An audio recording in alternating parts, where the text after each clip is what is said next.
Gracias por estar ahí. Este vídeo corresponde al contenido de la versión presencial del 19 de octubre de 2022 del curso de Historia de España en el Centro de Mayores Casa del Reloj del distrito de Arganzuela, en Madrid. Desde la descripción del medio natural de la península ibérica del profesor Pierre Vilar en su Historia de España, analizaremos su aislamiento rodeada de mares y limitada por las montañas pirenaicas y su excentricidad en el mundo antiguo en el extremo oeste del Mediterráneo. Haremos un rápido repaso de la formación geomorfológica de esta península y asimismo de su situación al otro extremo del llamado creciente fértil donde surgió la agricultura en el Neolítico. Vamos a ello.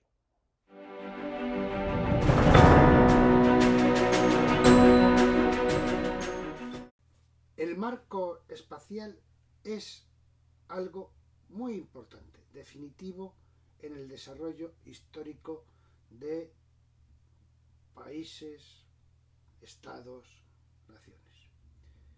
Vamos a utilizar la visión de Pierre Vilar. Pierre Vilar es un historiador y profesor universitario de ideología marxista que está considerado como uno de los mejores expertos de la historia de España, tanto del antiguo régimen como de la edad contemporánea, y el máximo historiador de la Cataluña moderna. Su Historia de España, editada en París en 1963, estuvo prohibida en nuestro país durante el franquismo. Es sumamente aconsejable como excelente síntesis para todos los interesados en la historia de España. Es un librito pequeño, de lectura muy asequible, y yo se lo recomiendo. Tienen ahí la reseña de la biblioteca pública de nuestro distrito, la biblioteca Pío Baroja. Su título, Historia de España de Pierre Vilar. Y en el capítulo 1, dedicado al medio natural, nos dice: el océano, el Mediterráneo, la cordillera pirenaica, entre estos límites perfectamente diferenciados, parece como si el medio natural se ofreciera al destino particular de un grupo humano, a la elaboración de una unidad histórica. En efecto, la posición excéntrica de Iberia, su aislamiento por los Pirineos, las vigorosas peculiaridades de su clima y de su estructura, el atractivo de algunas de sus riquezas, apenas han cesado de darle en Europa, desde la más lejana prehistoria, una originalidad a veces sutil, a veces inconfundible. Para entender esas peculiaridades geológico-morfológicas de la península ibérica, tenemos que retrotraernos en el tiempo y al final veremos cómo ese aislamiento y esa excentricidad condicionaron de manera muy importante la historia de los pueblos que han vivido en la península ibérica. Habrán oído ustedes en más de una ocasión que la edad del universo en el que vivimos, a partir de esa gran explosión conocida como Big Bang, es de aproximadamente unos 13.000 millones de años. La Tierra, nuestro planeta, se formó hace 4.600 millones de años. Hay un larguísimo periodo en el que, según parece, en el universo lo que había era un choque continuo de trozos incandescentes con magma, con altísimas temperaturas, y algunos de esos fragmentos forman lo que podría ser por su volumen nuestro actual Sol, que sigue, digamos, en un proceso continuo de explosiones atómicas de helio e hidrógeno que mantienen una altísima temperatura y con un volumen que empiezan a obligar por la fuerza de la gravedad a que cuerpos de relativo tamaño de los que hay a su alrededor empiecen a orbitar, a girar. Uno de ellos fue la Tierra. La Tierra inicialmente era también una bola de fuego que se fue enfriando.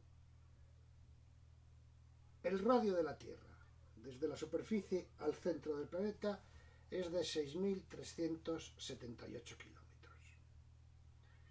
La corteza, donde vivimos, es una fina capa formada por placas rígidas que se apoyan sobre el manto superior. Entendámonos, si hay 6.300 kilómetros hasta el radio de la Tierra, lo que es la corteza oscila, pero puede tener entre 100 y 200 y pico, 300 kilómetros. Tenemos más de 6.000 kilómetros hacia el centro de capas de magma incandescentes, de gases licuados a altísimas temperaturas. Las partes enfriadas, la corteza, están fragmentadas por distintas expresiones de convención. Desde el centro surgen fuertísimas explosiones que suben, chocan contra esa corteza, a veces consiguen moverla, son terremotos, a veces salen, son volcanes, y en definitiva, digamos que estamos flotando en nuestros continentes, la tierra en la que vivimos, el fondo marino, flota sobre esas capas líquidas incandescentes a menos temperatura, absolutamente gaseosas en el centro de la Tierra, pero de gases de hierro. La temperatura en el centro de la Tierra es de 6.000 grados y está compuesta de hierro líquido y gaseoso, como el agua de los océanos en la superficie, a una presión de 1,3 millones de atmósferas. Es decir, 1,3 millones de veces más que la presión que por el peso de la atmósfera soportamos en el borde del mar, por ejemplo. Aquí tienen lo que son esas grandes placas relativamente independientes que están flotando sobre el magma en la situación actual. Es esa litosfera o corteza terrestre que, hay zonas muy finas de 30 kilómetros y luego 150, 200, como les he comentado. Este es el mundo actual. Fíjense dónde está España. España está afectada por 3 placas. La placa africana, que choca justamente en el estrecho de Gibraltar, la placa americana, que empuja, y la placa euroasiática, que resiste. El manto litosférico, es decir, lo que está debajo de la corteza de la península ibérica, se formó hace 290 millones de años. Ese manto está situado entre los 30 y los 150 kilómetros de profundidad, como consecuencia de los movimientos de las placas tectónicas que tuvieron lugar en aquel momento, cuando el territorio de la actual España y Portugal ocupaba el centro de un macrocontinente que se llamaba Pangea. Un equipo internacional de geólogos ha demostrado estas afirmaciones en una publicación de la revista Geology, que fue difundida por la Agencia Española de Noticias Científicas, cuya referencia la tienen aquí y que, si tienen interés, pueden consultarla. Aquí tienen cómo ha sido la evolución de las tierras emergidas en nuestro planeta. Hace un momento les he citado a Pangea, ese gran continente inicial en el periodo pérmico, hace unos 225 millones de años. Pangea se fragmenta por las tensiones de las placas, por esas corrientes de convección a grandísima presión de magma que, como les he comentado, suben desde el centro de la Tierra, chocan con las partes y luego vuelven a bajar. Eso provoca más fracturas. Y en el Triásico, hace 200 millones de años, ya existe esa fractura en que Pangea se parte prácticamente en dos o tres, en la Eurasia y Gondwanland. Ya en el Jurásico, hace 135 millones de años, podemos apreciar que esa fragmentación cada vez es superior. Pueden ver cómo la placa americana se va separando de la asiática directamente en el caso de la península ibérica, que la tienen aquí, y cómo un gran fragmento que estaba pegado a la placa africana comienza un viaje hasta chocar con la placa euroasiática.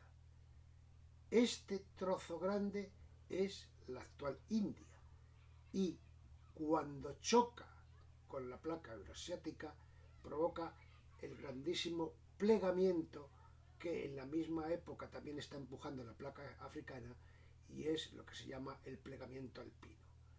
Desde los Pirineos a los Alpes, al Cáucaso, al Himalaya, son producto del empuje que se dio en aquel momento.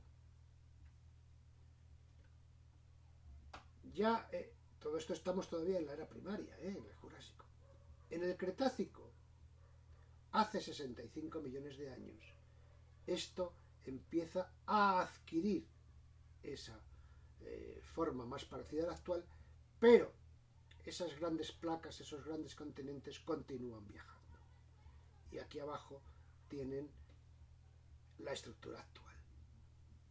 Para comprender un poco mejor la historia geológica de la península ibérica, les he traído un pequeño vídeo de Manuel Pimienta, profesor de Geografía e Historia en el Instituto de Enseñanza Secundaria de San Fernando, Badajoz, donde en poco más de un minuto nos da una explicación que yo considero muy válida. A lo largo de los años, el relieve español ha ido evolucionando como resultado de la acción combinada de los movimientos de la corteza terrestre y de la erosión. Hace unos 500 millones de años, en la era primaria, los movimientos hercinianos de las placas tectónicas conformaron un macizo ibérico, unido a la placa americana. Durante la era secundaria, esta placa americana comenzó a alejarse y la erosión desgastó el macizo hasta convertirlo en una meseta, la meseta central. Del macizo primigenio, tan solo queda en la actualidad el macizo galaico, el sistema central y la Sierra Morena, de terrenos silíceos y relieves suaves. Posteriormente, una serie de pliegues alpinos provocaron la aparición de los Pirineos, las cordilleras béticas, el sistema ibérico y gran parte de la cordillera cantábrica. En estos accidentes alpinos predominan los materiales calcáreos y sus perfiles suelen ser muy elevados. Más tarde, la meseta se comprimió y nacieron las depresiones del Ebro y el Guadalquivir, compuestas de terrenos arcillosos y materiales sedimentarios. Los periodos glaciales de la era cuaternaria acabaron por modelar el relieve español hasta el aspecto actual. Vean ahora, en imágenes estáticas, un poco lo que acabamos de escuchar. Cómo ese macizo galaico que dio origen también a la antigua meseta aparece en el Precámbrico, cómo esto ha evolucionado en la era primaria, donde ya están estos montes que no son los Pirineos, son los montes de Aquitania, el macizo catalano-balear y la zona bética. Como en la era secundaria, esa meseta y estos montes de Aquitania y este macizo circular crean digamos, un mar interior, este mar un poquito más azul, que se llama Mar de Tetis. Esta meseta está inclinada hacia lo que ahora es el Mediterráneo y todos los ríos que había en ella, digamos, desembocan al revés que ahora en el Mediterráneo, no Mediterráneo todavía, en el Mar de Tetis. En la era terciaria, por ese plegamiento alpino que les he comentado del impacto de las placas africanas sobre la euroasiática y de ese gran fragmento de África que será la India y que choca con la costa asiática y que da lugar a esa cadena de montañas que prácticamente rodea el mundo desde Europa a Asia, en el Himalaya. Y luego, en el cuaternario, como ya la erosión, estas grandes depresiones, sobre todo la del Ebro y la del Guadalquivir, se llenan de sedimentos. Ello da origen a que la composición del suelo de la península presente estas diferencias geológicas que ven en este mapa más pequeño, que veremos con mejor detalle en la diapositiva siguiente. Esa evolución geológica de la península ibérica nos permite ver tres tipos de suelo y quizás uno más si tenemos en cuenta los de origen volcánico. Los del precámbrico y la de la primaria, donde hemos hablado que se forma el macizo gallego y parte de la meseta hasta Sierra Morena, al ser más antiguos, están, digamos, más fracturados, son más silíceos, como le ocurre a la arena de la playa. Luego tenemos lo que eran fondos marinos, ese mar de Tetis, que con motivo del empuje de las placas crean pues los montes cantábrico-vascos, los Pirineos, la cordillera ibérica, la sierra catalana y la cordillera bética. Estos eran fondos marinos que salen del fondo del mar, se pliegan y forman esas grandes montañas. Por eso hay veces que hay quien se extraña que en las cumbres de los Pirineos, a 3.000 metros de altura, se pueden encontrar fósiles de conchas marinas. Es totalmente. Como esto estaba formado por millones y millones de restos de conchas marinas del fondo del mar, el material es predominantemente calcáreo, y eso da lugar, digamos, a que estas cadenas sean fundamentalmente de este material. Luego tenemos esas grandes depresiones. A partir del plegamiento alpino, la península bascula y en vez de verter sus ríos al antiguo mar de Tetis, Mediterráneo, los que están al borde de la meseta van hacia el Atlántico, salvo los de la depresión del Ebro, que sigue vertiendo al Mediterráneo. Estas depresiones, ¿qué les ocurre? Pues que de los montes nuevos van arrastrando muchísimo material todos los años, lo que se llaman sedimentos, arcillas, y esas arcillas las encontramos en la depresión del Ebro, en la del Duero, en la del Tajo y en la del Guadalquivir. Finalmente, hay formaciones que son puramente volcánicas, es decir, magma que ha salido a la superficie, en el caso del mar, y ha formado islas. Este es el caso de las Islas Canarias. ¿Y qué nos dejó este proceso geológico en tiempos muy similares a la actualidad, en tiempos ya históricos, hace 30, 40.000, 10.000, 5.000, 2.000 años? Pues la estructura que ahora conocemos de la península ibérica. Es decir, prácticamente una isla, porque donde no está rodeada por mar, tiene una barrera muy importante que son los Pirineos. ¿Qué significa esto? Que teníamos un desarrollo aislado del resto del continente en ese sentido.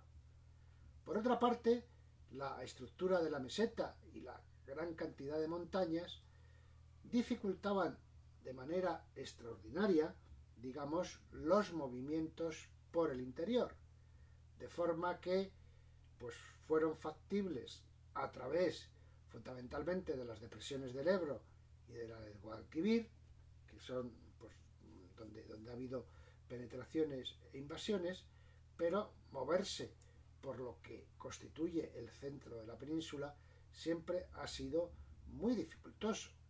Piensen que en la conexión entre la meseta sur y la meseta norte por el puerto de los Leones no se produce hasta tiempo de Carlos III en carro.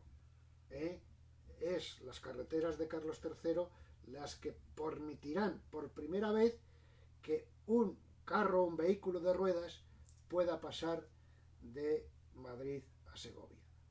Hasta entonces solo se podía hacer en caballerías, en jumentos. Y zonas donde han estado muy aisladas, caso de Galicia, caso de Asturias, por las dificultades de moverse. Quiere decirse que los movimientos tanto de comercio como de industrias pues se han producido fundamentalmente por la costa y que los movimientos interiores han tenido que utilizar fundamentalmente las depresiones de los ríos, que teniendo en cuenta que no había la cantidad de puentes que pueda ir, las rutas que se van abriendo son rutas en donde cuando llegan a un río tan importante como el Tajo, pues tienen que subir su cauce hasta un lugar donde pueda vadearse.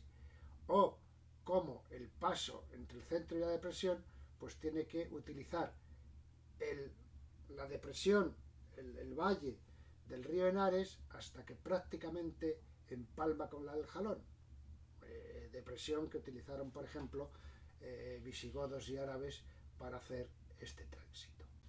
Intentando, como vamos a procurar hacer, establecer relaciones con la historia de Madrid en lo que vamos comentando a lo largo de las distintas sesiones que tendremos de historia de España, también tendremos algunas específicas de la historia de Madrid, vamos a traer ahí algo sobre lo significativo del proceso geológico que acabamos de comentar en la Comunidad de Madrid y que sea de utilidad, que nos valga para algo.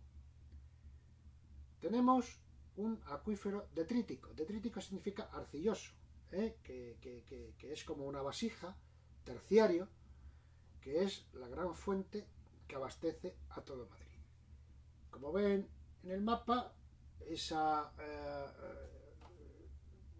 ese depósito pues se encuentra entre las sierras del noroeste de Madrid y la cuenca del Tajo.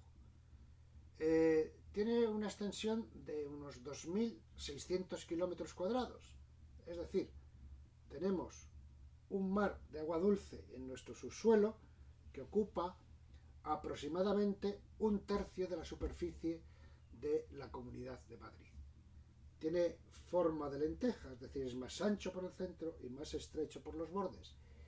Y en la parte central, ese mar de agua dulce puede llegar a tener 3.000 metros de espesor.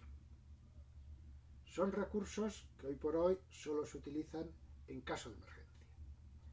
Esas aguas subterráneas aportan aproximadamente 48 hectómetros cúbicos al año a los habitantes, y de lo que consumimos, los 739 hectómetros cúbicos restantes proceden de los recursos de superficie, lo que conocemos hoy por hoy como Canal de Isabel II, y hombre, estas cifras varían según los periodos de sequía.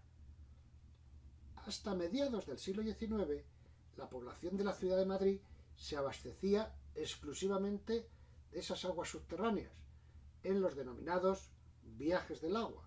Ya comentaremos cuando estemos hablando de los siglos XVI y XVII, algunas de las construcciones que también procedían de la época árabe.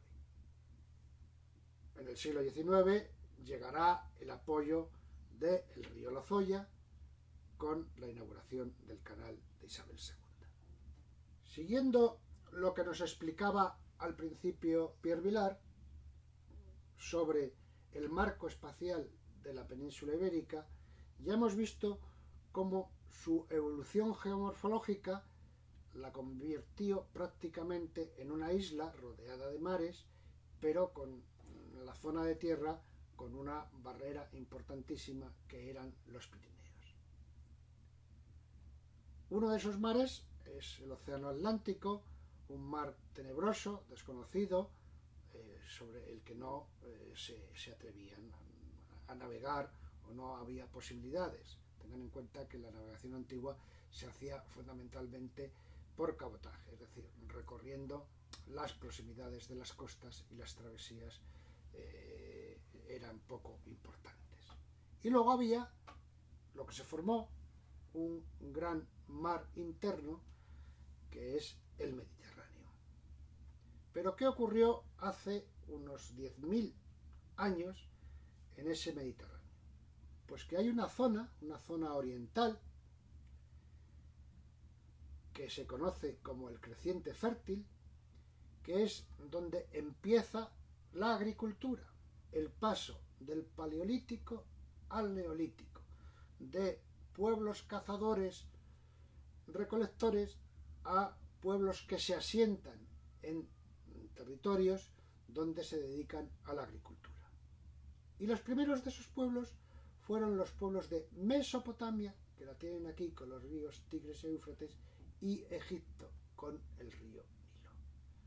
De aquí surgen civilizaciones que poco a poco irán ocupando Anatolia, primero Grecia, luego Italia, Roma y más tarde la península ibérica. ¿Por qué? Porque, como ven, con respecto a donde se originan las civilizaciones que dan lugar, digamos, a nuestra cultura, a nuestra situación, estamos periféricos, estamos en el puesto, en el punto opuesto, en el Finisterre, y esa, digamos, descentralidad con relación a lo que es el origen de la cultura también tiene una influencia en lo que es la historia de los pueblos ibéricos y cómo se desarrolló, pues, la edad del cobre, la edad del hierro en esta zona que veremos en los próximos días. Les agradezco su atención. Espero que estas someras explicaciones les resulten útiles para entender cómo el marco espacial de la península ibérica ha influido en nuestra historia desde la excentricidad antigua a la proyección hacia América de la Edad Moderna. Si ahora hemos contemplado el marco espacial, en la próxima sesión abordaremos la de sus primeros habitantes, retrotrayéndonos al origen del hombre, hasta que algunos de ellos, neandertales o cromañones, ocuparon algunas partes de nuestro territorio.